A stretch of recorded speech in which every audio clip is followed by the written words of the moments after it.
Yes, welcome everyone. Cannabis news with Joe Klare from May 24th, 2018. Welcome everybody. It's presented by the Marijuana Times, of course. Check us out on marijuanatimes.org.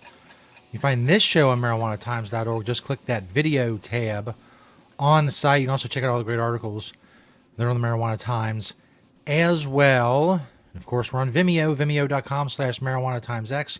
Check us out. Share those videos. We're on a new video platform after our deplatforming from YouTube and the cannabis purge you probably heard a lot about and we covered before it actually happened to us. It was, it's a sad thing, but here we are on Vimeo now, our major video platform. Search the Marijuana Times on Vimeo and also Apple Podcasts, and you search the Marijuana Times to find the audio-only version of the show. Today, we're talking about a few things. As always, new rules in California regarding recreational marijuana, to give you an update on how things are going there. Also, the feds, the U.S. Attorney in Oregon, came out with a statement about what they plan on doing with the rescission, in light of the rescission of the Cole memo by Jeff Sessions in the Department of Justice, and all of that. And we'll go back to Utah. There's some states this year, if you watch the show enough, you get the feeling that we cover them a lot. Is because we do. There's a lot going on. There's a lot going on in Ohio and Florida and Pennsylvania and Michigan and Utah. There's a lot going on in Utah. They're trying to pass medical marijuana out there, and it's really just a crazy soap opera. I've never seen anything quite like it. And granted, this is all very new. I've been covering the cannabis community since 2009, and it's the whole anti-marijuana prohibition movement. Only dates back to the 60s and 70s. So, although there were some, there were some little groups before then, but the major, like Normal was created in, I think 1970, 1971, something like that. Somewhere in there. And, but it's quite unusual. We'll just say that, what's going on in Utah. We'll cover all of that in mere moments. But first, cannabis news brought to you by NaturesideCannabis.com. Go check them out. They're organic, all natural, pesticides. NaturesideCannabis.com. Be regulatory compliant in the state that you're growing in. And also, of course, don't use harmful chemicals on your grow. Grow safe and poison-free with Natureside Cannabis. NaturesideCannabis.com, a proud sponsor of Cannabis News. This first story is by yours truly. Over at marijuanatimes.org, some changes have been made to California's marijuana rules. Now, there's a lot stayed the same. A lot of questions were left unanswered, but some things were. Let me say, at the outset, I've given a lot of regulatory agencies crap about the rollout of marijuana. Florida is just doing an awful job of medical marijuana. Ohio is not far behind when it comes to awfulness of what they're doing. Because of the governor in Maine, that recreational launch has been stymied, and just recently regulations were passed by the legislature, and the veto of Paul LePage, Governor LePage in Maine, was overridden. But California, they've struggled. There's been news stories about a slow rollout and all that. But to be fair, California is a massive state. I remember writing a story, I guess it was the fall of 2017, where they said their goal was 11,500 licenses pertaining to the legal recreational industry in California in the first year. They're looking to give out over 11,000 licenses. That's a lot. They have a lot to deal with. They've been slow in some areas. Possibly they underestimated what it would take to get this rolled out. And there's still the matter of a lot of communities and a lot of localities and a lot of jurisdictions simply aren't allowing marijuana to be sold or processed or manufactured or grown legally for recreational purposes in their jurisdiction. All of that's combining for the slow rollout. But new regulations released last week by the 3 state agencies overseeing the legal industry show that California is continuing to make progress. The Bureau of Cannabis Control, the California Department of Public Health, and the California Department of Food and Agriculture, the 3 agencies overseeing recreational marijuana. They propose to readopt their emergency regulations that are currently in effect, extending the time those regulations are in effect for another 180 days. They've proposed some changes. Highlighted among the proposed changes is that applicants may now complete 1 license application and obtain 1 license to conduct medicinal and adult use cannabis activity. You're not going to have to go, check is this medical, is this adult use, whatever. You can get 1 license to cover both, which, I'm not an expert, but on the surface it sounds like a good idea and a more efficient way to do things. Additionally, licenses may continue to engage in commercial cannabis activities with other licensees regardless of designation, as this provision is no longer limited by time. Proposed changes of our emergency regulations are based on the feedback from our stakeholders and information gathered over the first 4 months of implementation. That's another thing to realize, is that it's May 24th. January 1st was the very first day that people could start selling retail cannabis for recreational purposes in California. So it's been a short period of time, as well as being a big state. There's been now an explicit ban on what is known as the ice cream truck model.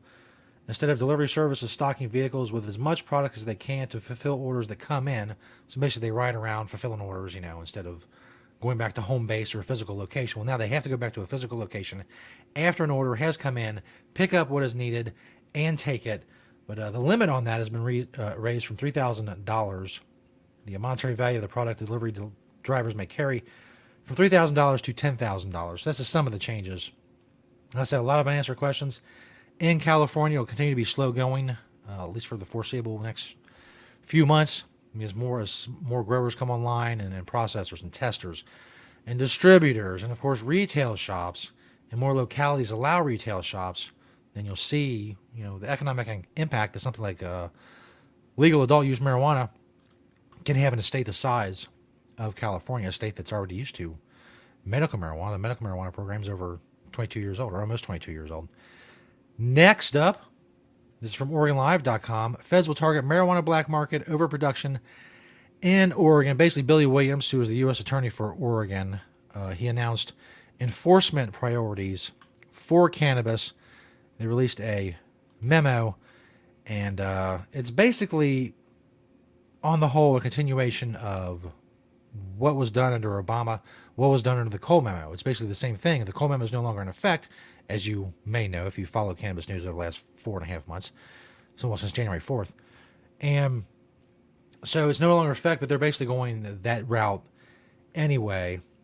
He issued guidelines.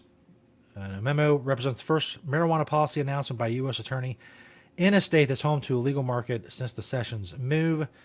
Williams' enforcement priorities in some ways represent a continuation of the approach under President Obama, as I just said. Such an emphasis on overproduction, I think that should say, emphasis on overproduction and trafficking, protecting minors, and going after organized crime. Governor Kate Brown has pressed Williams to pledge he won't go after legal marijuana businesses, but he said, quote, "I will not make broad proclamations of blanket immunity from prosecution to those who violate federal law," which is what, to be frank, is what you would expect a U.S. attorney to say. He's not going to just say, well, yeah, there's this whole swath of people that are cool with me. That's not his job. His job is not to be cool with people. His job is to prosecute people, and that's what he's going to do. And he's right. Federal law it's illegal under federal law.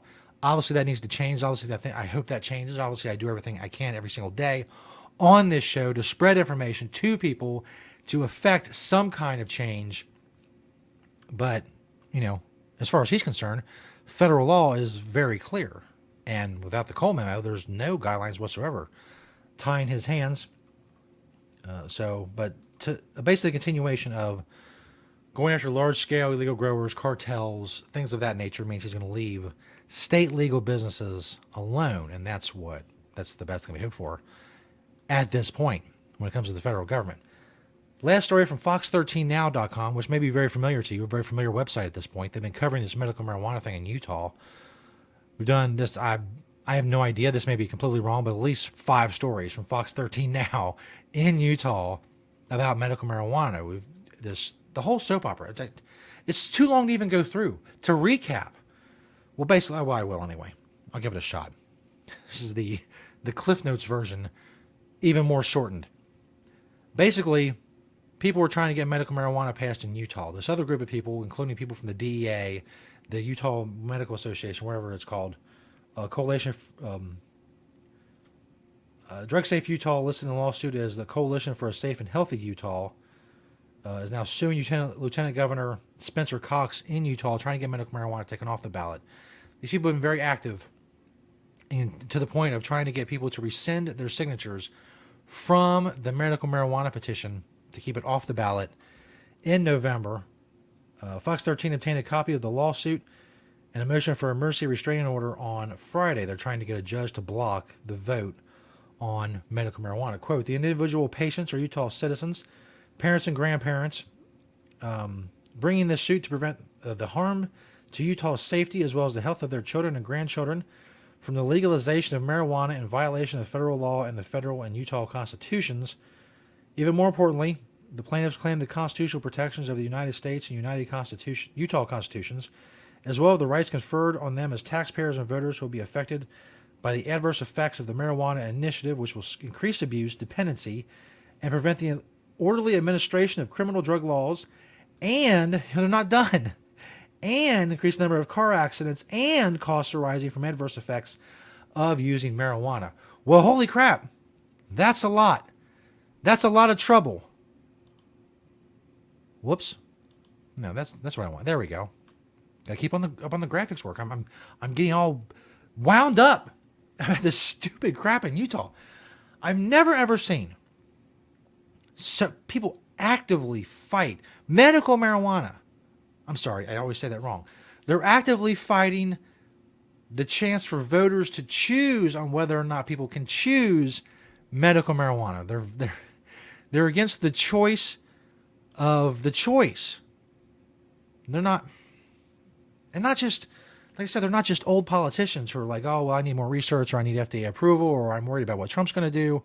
These people are actively fighting the choice of voters on whether or not to allow sick people the choice of medical marijuana for medicine. Now listen to this. Listen to this. Marijuana is a Schedule I drug that has a higher frequency of addiction than opioids. Where is that? Where is the evidence for that? Show me one shred of evidence that, quote, marijuana is a Schedule I drug, that part's true, that has a higher frequency of addiction than opioids. I see a lot of studies, and a lot of them contradict each other, but I've never seen a study that says that. Maybe I'm wrong.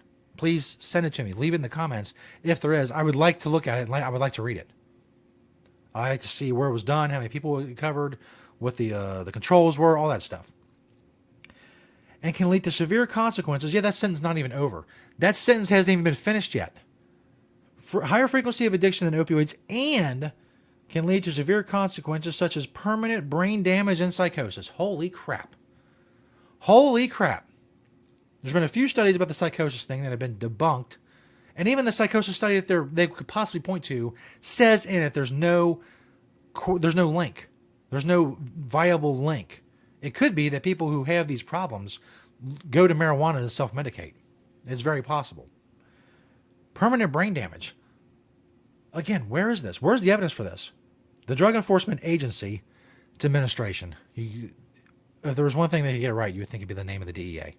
The Drug Enforcement Administration, not agency, has determined that there are no reliable studies showing that marijuana has any accepted medical uses. Holy crap. Holy crap. Like I said, I look at a lot of studies. I see a lot of studies. A fraction of the total studies that there are because I don't have that kind of time. No reliable studies showing that marijuana has any accepted medical uses. I could sit here for the next day, 24 hours straight, linking studies, reliable studies showing that marijuana has accepted medical uses.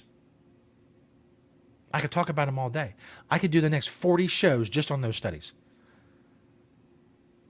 Again, why these people are actively fighting this, I don't know. It's nuts. You people in Utah, you're nuts. You're fighting medical marijuana. If you're fighting medical marijuana, if you're spending money, if you're spending time, if you're putting physical effort into fighting the choice, the voters being allowed to choose on whether or not sick people can choose medical marijuana as their medication of choice, that's crazy. You're crazy. You are crazy. I can't be any clearer. Holy crap. Thanks, everybody, for checking out Cannabis News. That's going to do it for us, May 24th, 2018. MakeCannabisGreatAgain.com. Make sure you check it out and get the swag. MarijuanaTimes.org. Of course, check out the articles there. Click the video tab for this show. NatureSideCannabis.com, proud sponsor of the show. Grow safe and poison-free with NatureSideCannabis.com. We got one more show this week. We'll see you then. Everybody, next time on Cannabis News.